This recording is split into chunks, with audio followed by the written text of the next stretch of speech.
elecciones en noviembre de 2016, hemos pasado por una larga etapa preelectoral con las primarias en Estados Unidos. El tema del liderazgo americano, del declive del liderazgo americano, ha sido un tema recurrente durante estas primarias. En el ámbito estrictamente económico, ¿se puede hablar de un declive americano? Bueno, se puede hablar o del declive general de Occidente o más bien, como hacen algunos autores como Zakaria, del auge del resto. Este es un patrón estructural en la economía mundial que continuará y según el cual las potencias emergentes están ocupando espacios de influencia cada vez mayores en detrimento de Occidente. Dentro de Occidente, evidentemente, el declive relativo, que no absoluto, es más acelerado en el caso europeo que en el caso norteamericano. Lo que pasa es que lo que observamos es que Estados Unidos ha dejado de tener como una de sus prioridades económicas y de política exterior ser el que sostenga un orden económico liberal, abierto, bajo su liderazgo, como fue el caso desde la Segunda Guerra Mundial hasta antes de ayer.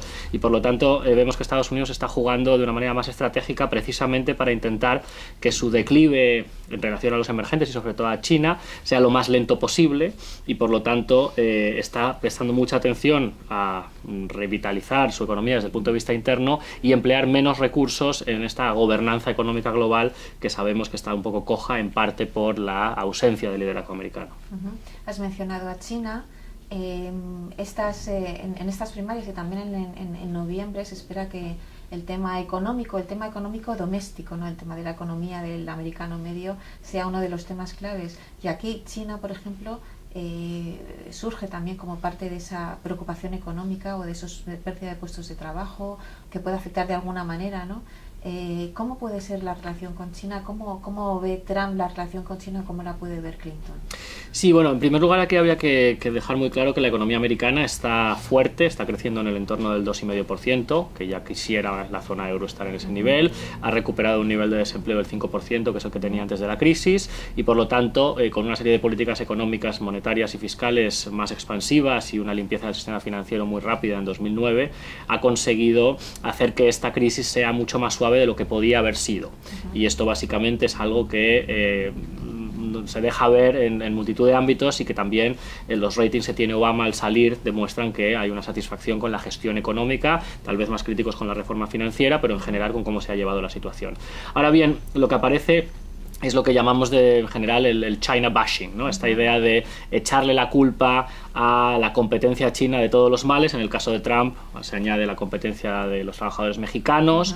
Y lo que tenemos es que, una vez más, como ya ocurrió en la campaña de 2004, posiblemente el tema chino va a estar muy presente. Y ahí de lo que se trata es de ver qué relación se puede articular con China. Naturalmente, y esto es muy paradójico, los presidentes republicanos han tendido a llevarse relativamente mejor con China, digamos desde digamos la idea Nixon va a Pekín, pero siempre han visto, digamos, que hay que trabajar en la relación estratégica y no sacar las cosas de quicio, es decir, no hacer acusaciones de China nos roba empleos, China manipula su tipo de cambio. Esto puede estar en el discurso público, pero hay un gran interés de la mayoría de las empresas americanas de que las inversiones en China se mantengan. China es uno de los principales compradores de bonos públicos americanos y el nivel de interdependencia, esto que Ferguson llama chimérica, es tal que a nadie le interesa una ruptura. Posiblemente Hillary continuaría con esta dinámica. Hay un diálogo bilateral que va poco a poco avanzando. Recordemos que, por ejemplo, China ha revaluado su moneda en torno al 20% en los últimos años, entonces estas acusaciones de manipulación de tipo de cambio ya no son tan razonables. Hay un miedo a que la economía china pueda descarrilar y eso afectaría a todo el mundo, incluido a Estados Unidos.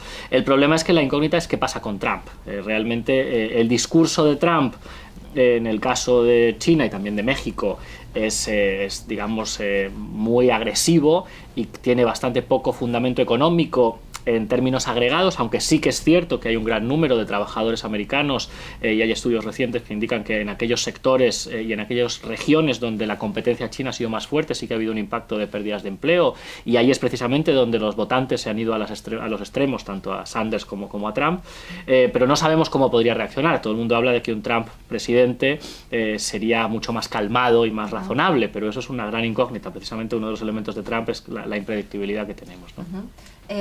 Relacionado también con el tema chino económico, comercial, el tema del libre comercio, de los grandes tratados, del TPP, del TTIP con Europa. Hemos escuchado a Trump saliéndose de la ortodoxia republicana en contra del libre comercio. Incluso Clinton que fue clave en el pivot hacia Asia, ha mostrado ciertas dudas, por ejemplo, con el TPP. ¿Qué puede pasar con el libre comercio? Sí, bueno, aquí también por hacer un poco de perspectiva, Obama ha hecho un neglect generalizado de la OMC y en el primer mandato no se ha ocupado nada de estos temas, y ahora Estados Unidos vuelve a la agenda de negociaciones comerciales, pero con acuerdos megaregionales, el TTIP y el TPP. Tenemos que tener en cuenta que hay un movimiento generalizado en Estados Unidos y también en Europa de miedo a la globalización, miedo a seguir avanzando con el libre comercio, percepción de que las ganancias del libre comercio están mal repartidas, y por lo tanto estos mensajes que han calado en la opinión pública y que además tienen una base desde el punto de vista de la evolución de los salarios en Estados Unidos o del tipo de recuperación que está teniendo Estados Unidos, que como decíamos la tasa de desempleo es muy baja pero son trabajos de peor calidad y la desigualdad está aumentando. Entonces tenemos un poco un chivo expiatorio en el libre comercio por parte de la grandes masas de la población. Dicho esto, a pesar de que ambos candidatos han salido siendo críticos con el libre comercio, hay un abismo entre lo que puede haber dicho Trump y lo que puede haber dicho Hillary Clinton. De hecho, Clinton muy posiblemente ha tenido que matizar su discurso a la hora de poder recuperar dentro del Partido Demócrata votantes que se le estaban yendo a la candidatura de Sanders. Pero a mí me da la sensación de que al final la ratificación del TPP, que es lo primero que tiene que ocurrir, es posible que Clinton en el último momento pueda tener un discurso más positivo, mientras que Trump parece que seguirá teniendo un discurso negativo. Y el caso del TTIP es más complejo porque todavía no está cerrada la negociación.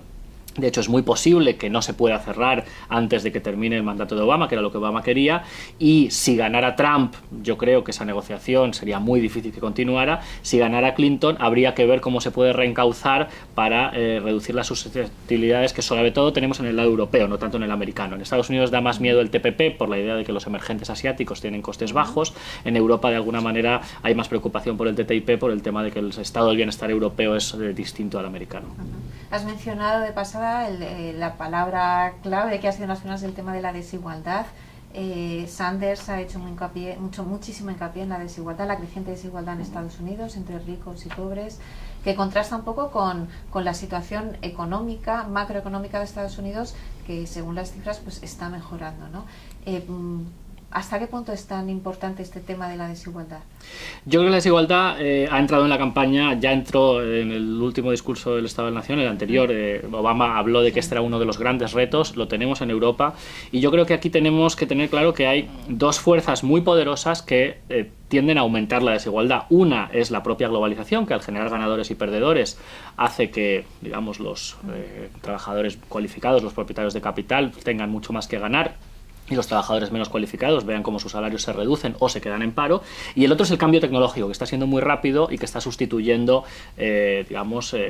empleos por máquinas. Y se habla de que a lo mejor el 50% del empleo que hay en Estados Unidos se podría perder en los próximos 20 años debido a la robotización.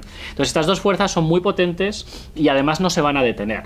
Y yo creo que va a ser difícil, y aquí hay muchos trabajos recientes, por ejemplo el de Branko Milanovic, hablando de que es muy poco probable que se pueda revertir esta tendencia al aumento de la desigualdad. Ahora bien, que esté en la agenda política y que haya una discusión sobre cómo hacer para tener políticas redistributivas que puedan mitigarla, es algo que preocupa mucho a los electores.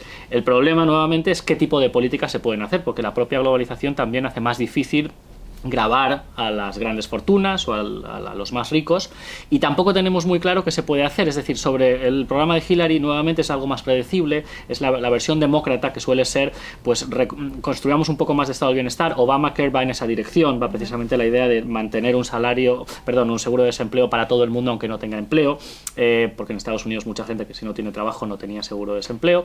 Y por otro lado tenemos a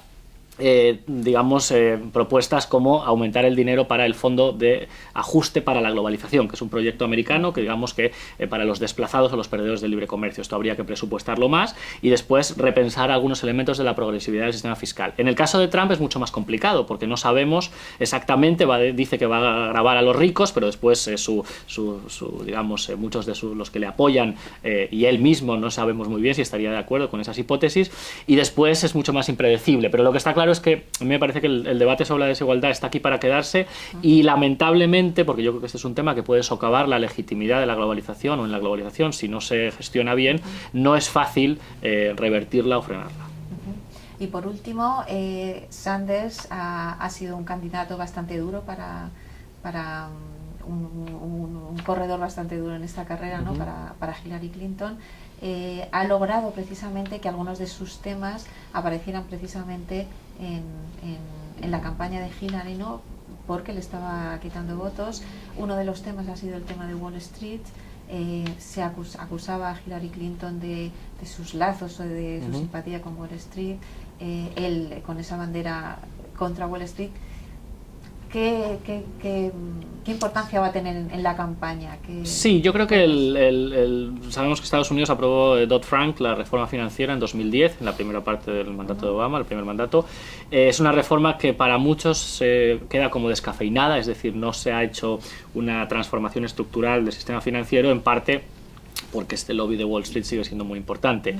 Mi sensación es que Hillary tiene muy difícil quitarse esta imagen de que está muy vinculada a la liberalización financiera de los años 90, a gente como Larry Summers, a los ministros de economía, digamos, de Clinton, de su marido, y realmente va a ser muy difícil, incluso aunque el hecho de que esté Sanders haya hecho que tenga que hablar de estos temas, lo cual ya es importante, porque si no quedan como estos políticos que están muy en la élite y que no hablan de los temas que importan en la calle, mientras que Trump tiene un lenguaje muy directo que realmente engancha con muchos de esos votantes. Entonces, de alguna manera, Hillary ha tenido que hablar de desigualdad, ha tenido que hablar de reforma financiera, y es algo que puede acercarla un poco más, humanizarla un poco más, que es de hecho uno de sus problemas. Lo que pasa es que eso es difícil y tendrá que ver si puede introducir en la agenda algunos de estos elementos, o incluso el apoyo explícito de Sanders, si se produjera más adelante, sería importante como para, digamos, ponerse todos juntos detrás de Hillary en el Partido Demócrata.